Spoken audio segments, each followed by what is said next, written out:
මගේ දුව අද අපි අතර නෑ.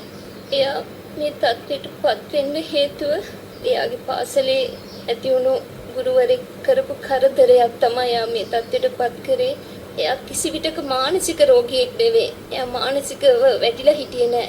එයා දක්ෂ ළමයෙක්. හැම දෙයකටම ඉස්සරහට යන ළමයෙක්. ආයුබෝවන්.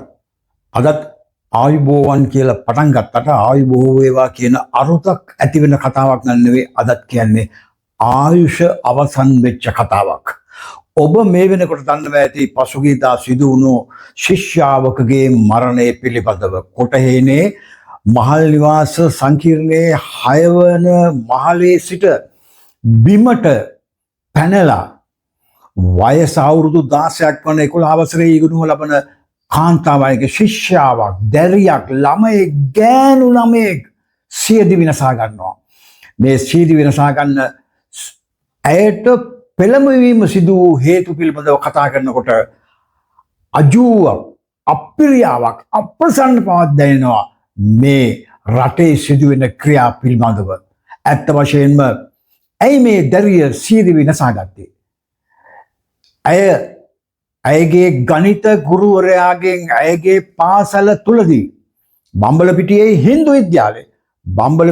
හින්දු විද්‍යාලය තුල ගණිත කාමරය තුල තමන්ගේ ගණිත ගුරුවරයාගෙන් දූෂණයට පත් වෙනවා.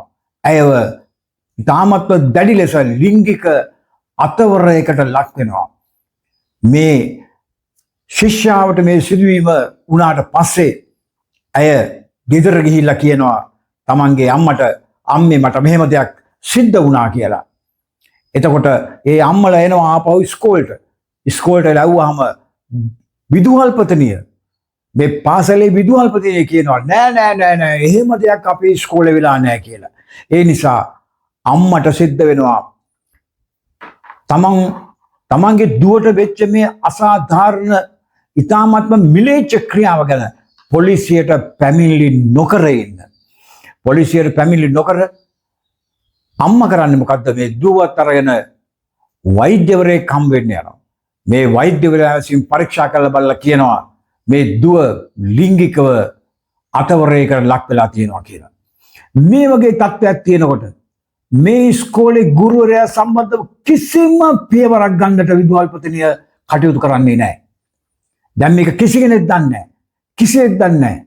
අම්මත් මේක ඉස්කෝලෙන් කිව්වම නෑ අපේ එහෙම එකක් වෙලා නෑ කියලා පොලිසියටත් පැමිණිලි කරන්නේ නැතුව දුවට අවවාද කළා දුවත් එක්ක ගෙදර ඉන්න ජීවත් වෙනවා. දැන් මේ පිළිබඳව අවසානයේදී මේ මරණය සිද්ධ වුණාම පාර්ලිමේන්තුවේදී විපක්ෂය මේ පිළිබඳව ප්‍රශ්න කරනවා. අපි විපක්ෂයක් පිළිබඳව කතා කරනකොට ඔය මාලිමාව ජයග්‍රහණය කරපු වෙලාවේ පාර්ලිමේන්තුවේ 3/2 බලය ආසන 159ක් මන්ත්‍රීවරු පත් කරපු වෙලාවේ අපච්චි මේ කානුවේ ගහගෙන යන්න ඕන කීප දෙනෙකුත් විපක්ෂයට ආව නේද කියලා කම්පා වෙච්ච වෙලාවල් තිබුණා මාලිමා කට්ටිය. අගමැති කිව්වෙත් එහෙම ජනාධිපතිත් විහිළුවට කියන්නේ ගහගෙන යන්න හිටියේ පිරිසක් ඇවිල්ලා කුණු ගොඩවලට ඊගොත් පාර්ලිමේන්තුවට වැටුණා කියලා. නමුත් ඒ කුණු ගොඩවල් නොතිබුණා නම් මේ අහිංසක කෙල්ලගේ මරණය එතනින්ම අවසන් වෙනවා. ඔවුන් අහනකොට ප්‍රශ්න කරනකොට පාර්ලිමේන්තුවේ මෙන්න මේම මරණයක් සිද්ධ වුණා මේ මරණය ගැන මොකක්ද ගත්ත පියවර කියලා. කාන්තා හා ළමා ආරක්ෂක ඇමතිතුමිය ගෑණියෙක් ඇමතිවරියක් මේ කාන්තාව කියනවා නෑ මෙහෙමයි ඒක මේ පරණ සිද්ධියක් 2024 දෙසැම්බර් වෙච්ච සිද්ධියක්. මෑණියන්ගේ චීත්තේ දෙසැම්බර් 24 කියනකොට මාලිමා ආණ්ඩුව ජනාධිපති අනුර අගමැති හරිනි කාන්තාවක් තමයි අගමැතිකම. මේ අහිංසක කාන්තා දැරියක් අවුරුදු 16 11 වසරේ විභාගයට ලෑස්ති වෙච්ච දැරියක් තමන්ව ගණිත ගුරුවරයාගේ දූෂණය වුණාම තමන්ට අතවර සිද්ධ වුණාම ඒ අතවර දරා ගන්න බැරුව ඉන්පස්සේ කම්පාවටපත් වෙනකොට ඒ ගැන නෑ ඒක පරණ සිද්ධියක් කියලා කියන්න උත්සාහ කරා. නමුත් විපක්ෂයේ කෑ ගහනකොට එතකොට ඒ ඇමතිතුමිය කියනවා ලැජ්ජයි නේ කාන්තාවන්ට කාන්තාවක් අම්මා කෙනෙක් මෑණියන්ගේ චීත්තේ ඒ අම්මා කියනවා අපි ඒ ගුරුවරයා මාරු කළා මාරු කළා කටරෙන්න වචන කියන්න බෑ. මටත් අර සුදත්තර වගේ එහෙම කට හදාගත්තා නම් හොඳයි කියලා හිතෙනවා. මාරු කළා. ඒතකොට විපක්ෂයේ කෑ ගන්නවා මාරු කළා. මාරු කරා පුත්තලම මාරු කරා. පුත්තල මේ ඉස්කෝලේ ගෑනු ළමයි නෑ. මෙතන බම්බලපිටියේ හින්දු විද්‍යාලයේ තමන්ගේ දැරියක්ව තමන්ගේ ශිෂ්‍යාවක්ව ගණිත කාමරයේ ඇතුලේ ලිංගිකව අපයෝජනය කරපු ගුරුවරයා පුත්තල මේ ඉස්කෝලේට දැම්මහම ගෑනු ළමයි නෑ. ෂෝ හොඳ උත්තරයක් නරන් තියෙන්නේ. අධ්‍යාපන ඇමති අගමැතිනිය. අධ්‍යාපන ඇමති අගමැතිනිය. කාන්තාවක් ලැජ්ජයි. ඉන්පස්සේ මොකද විපක්ෂයේ කෑ ගහනකොට නෑ අපි ඔව්ව වැඩ තහනම් කිරීමට අදාළ කටයුතු කරගෙන යනවා. මම මේ ඉදා පාර්ලිමේන්තුවේ සිද්ධිය කියන්නේ. දැන් මේ වෙද්දී ඉන්ටර්ඩික් කරලා කියලා කියනවා. ඒක පැත්තකින් තියන්න. දැන් මේ මරණයට හේතුනේ මොකක්ද? මරණයට හේතුනේ දැන් මේ දැරිය අවසානයේ විදුහල්පතිනිය කිව්වහම නෑ අපේ ඉස්කෝලේ එහෙම දෙයක් වෙලා නෑ මේ ළමයා මේ බොරු කියන්නේ කියලා කිව්වහම අම්මන්ට සිද්ධ වෙනවා මේ ගෑනු දරුවව තමන්ගේ දුවව ඉස්කෝලෙන් අස් කරගන්න. ඉස්කෝලෙන් අස් කරගෙන මේ දරුවව දානවා වෙනින් ඉස්කෝලේකට. ඒ වෙනින් ඉස්කෝලේකට දාලා ඒ දැරිය බොහොම අමාරුවෙන් හිත හදාගෙන ඉන්නකොට ඒ දරුවා යනවා ටියුෂන් ක්ලාස් එකකට. ඒ ටියුෂන් ක්ලාස් එකේ ගුරුවරයා මේ ළමයාව රේප් කරපු මේ ළමයාව ලිංගික අතවරයකට ලක් කරපු අර ගුරුවරයාගේ හොඳම යාළුවෙක්. ඒ ගුරුවරයා ටෙලිෆෝන් කරලා කියනවා මේ යාළුවට ටියුෂන් සර්ට ඔයාගේ පන්තියට එනවා මගේ අතින් මෙන්න මෙහෙම වෙච්ච ගෑනු ළමයෙක් මම මෙහෙමයි කරේ යාට මෙහෙමයි කරේ වාර ආතල් ෆුල් ආතල් මං මෙහෙම කරා කියලා කයිවාරු ගහන්න නැතිනේ. එහෙමනේ සාමාන්‍ය පිරිමි මේ අර ඔයිට කලින් අර ආණ්ඩුවක් කාලේ මං නම් කියන්න කැමති නෑ ඒ ජනාධිපති කාලේ අර ගෑනු දරුවෝ 100ක් දූෂණය කරාම ගෑනු දරුවෝ 100ක් දූෂණය කළාම 100ක් ගෑනු ළමයි 100ගේ කන්‍යාභාවයේ කඩලා නැති කරලා ඒ කෙල්ලන්ව ගෑනුවවට පත් කරලා 100 වෙනියාට ඒක කළාට පස්සේ සතුට සමරන්න පාටියක් දැම්මා. 100 වෙනියටත් මම මේක කරා මචං කියලා යාළුවොත් එක්ක. ඒක පොලිසියේ SP ගේ සහභාගීත්වයෙන් පැවතුනේ. පොලිසියේ ලොක්කොත් ඇවිල්ලා හොඳට කාලා බීලා ගියා සභාපතියාගෙන්. ඒ සභාපතියා ඉන් පස්සේ ඒ ආණ්ඩුවෙන් නිදහස් වුණා. එහෙම යුගයක් තිබුණා. යකෝ ඉතින් එහෙම කරපු යුගයක් තිබිච්ච හින්දා නේනම් මුළු රටම එක්ක අහුවෙලා මෙහෙම යුගයකට මුණ්ඩ දුන්නේ. කෝ දැන් කරනවා?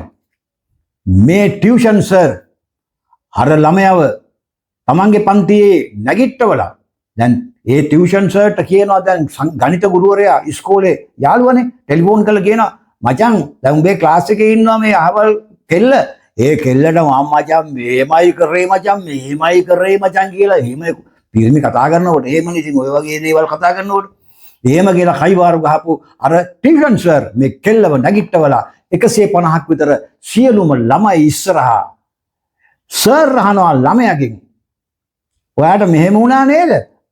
ඔයාට මෙහෙම වුණා නේද? ඔයාට මෙහෙම කරා නේද? ඔයාගේ සර් ගණන් සර් කියලා.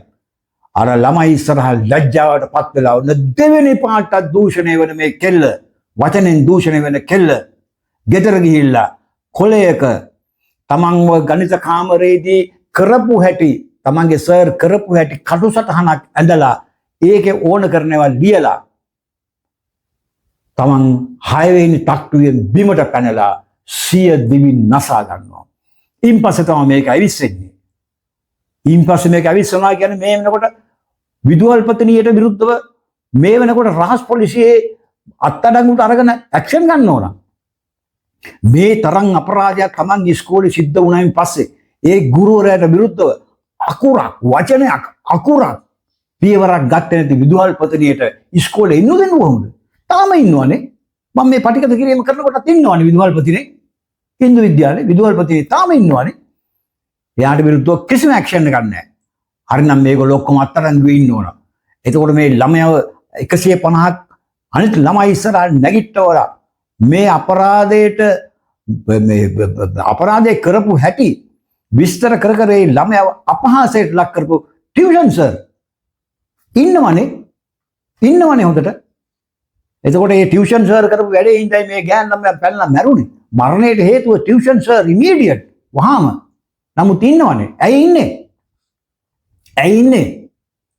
මාලිමා ආණ්ඩුවේ පසුගිය පළාත් පාලන මැතිවරණේ ඒ තමන්ගේ සභාවට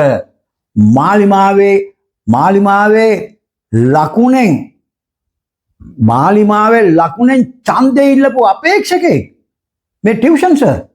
මාලිමාවේ ලොක්කෙක්, මාලිමාවේ අපේක්ෂකෙක්, ප්‍රාදේශීය සංවිධායකවරයෙක් මේ සංවිධායකයන් විරුද්ධව කිසිම පියවරක් ගන්න අද මේ වෙනකොට පොලිස් ආරක්ෂාව දීලා ඔහුව ගෙදර ආරක්ෂා කරනවා කියලා පාර්ලිමේන්තුවේ ඊයේ කියවුණා. මිනිස්සු පෙළපාලි යනවා, මිනිස්සු විරුද්ධ වෙනවා, මිනිස්සු උද්ඝෝෂණය කරනවා. නමුත් අවසානයේ සිද්ධ වෙන්නේ මේ අපරාධකාරෝ ටිකක් අර අනිත් අපරාධකාරෝ වගේම තමයි. ආණ්ඩුවට ආණ්ඩුවල කලින් ජනාධිපතිවරු තමන්ගේ එවුන් කරන සියලු දූෂණ මිනීමැරුම් අපරාධ නිවැරදියයි සලකා කටයුතු කරා වගේ මේ ආණ්ඩුවත් මාලිමාවත් ඒ ටිකමයි කරන්න යන්නේ කියන එක දැන් අපිට පේනවා. පාර්ලිමේන්තුවේ අගමැති කතා කරනකොට හරි ලාබාල ටින්ටින්.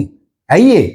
ඕගොල්ලෝ මේක දේශපාලනය කරගන්න එපා. මේක දේශපාලන ප්‍රශ්නයක් නෙවෙයි. කාන්තාවක් ගෑල්ල මේ තමයි මැරිලා තියෙන්නේ. හරි කම්පාවටපත් වෙනවා මම. ඒ වුණාට මේක දේශපාලන වාසි ගන්න එපා.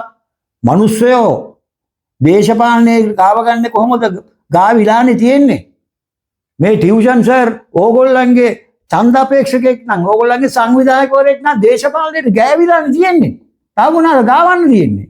ගාවන්න දෙයක් නැහැ. දැන් ඇක්ෂන් අරන් පෙන්නන්න. වහාම ටියුෂන් සර්ව අත්අඩංගුවට ගන්න. උංග යවන්න රිමාන්ඩ් එකේ පළවෙනි දඩුවම් ටික දෙනවා. රිමාන්ඩ් එකට ගියාම පළවෙනි නඩුව අහනවා. නඩුවත් අහලා දඩුවනුත් කරනවා. ඒකින්ද යවන්නේ නැත්තේ. ඒකින්ද යවපු ගමන් ප්‍රිසන් හොස්පිටල් එකට මොකද්ද බන්ධනාගාර රෝහලට යවන්නේ. රෝහලේ ඇඳන් වලට යවන්නේ ඒකද? අරෙන් දඩුවම් හම්බෙන්නේ නැද්ද? යවන්න අර කූඩුව ඇතුළට. කූඩුවේ මිනිස්සු එක්ක ඉන්න ඔය ටියුෂන් සර්. ඔය විදුහල්පතිනියව යවන්න. ඔය ගණිත ගුරුවරයා යවන්න. උන්ව තාම අත්අඩංගුවට අරගෙනවත් නැහැ. අත්අඩංගුවට පැමිණිල්ලක් නැහැනේ අපිට. පොලිසියට පැමිණිල්ලක් නැහැ. කාන්තා ළමා ආරක්ෂණ මේ අංශයට තාම මේ අම්මලා පැමිණිල්ලක් කරලා අම්මලට කියලා තියෙන්නේ පෙස්සමක් ලියාගෙන අපි එන්න කියලා. තාම ආවේ නැහැනේ. මෑණියන්ගේ චීත්තේ අම්මා තමන්ගේ දුවව ලිංගික අපරාධයකට ලක් වෙලා ඉන්නකොට පෙස් සංඥා කියලා ඵලයල්ල ඇමතිවරු පස්සේ ඒකට මේ ආණ්ඩුව පත් උනේ. හරියන්නේ නැහැ පුතෝ. හරියන්නේ නැහැ. බොහොම ඉක්මනට ඊළඟ මැතිවරණවලදී තීන්දුව ගනී.